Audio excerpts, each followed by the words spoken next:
اور اے نبی، ان کو آدم کے دو بیٹوں حابیل اور قابیل کے حالات جو بالکل سچے ہیں پڑھ کر سنا دو کہ جب ان دونوں نے بارگاہ الہی میں ایک ایک نیاز پیش کی تو ایک کی نیاز تو قبول ہو گئی اور دوسرے کی قبول نہ ہوئی۔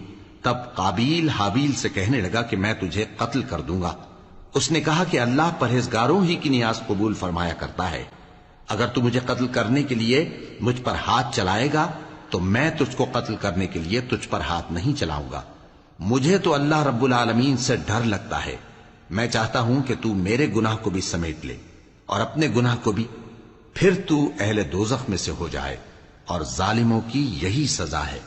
آخر اس کے یعنی قابیل کے نفس نے اس کو اپنے بھائی کے قتل ہی کی ترغیب دی تو اس نے اسے قتل کر دیا، پھر خسارہ پانے والوں میں ہو گیا۔ اب اللہ نے ایک کوا بھیجا جو زمین کریدنے لگا تاکہ اسے دکھائے کہ اپنے بھائی کی لاش کو کیسے چھپائے۔ کہنے لگا، ہائے کمبختی، مجھ سے اتنا بھی نہ ہو سکا کہ اس کوے جیسا ہی ہوتا کہ اپنے بھائی کی لاش چھپا دیتا۔ پھر وہ پشیمان ہو گیا۔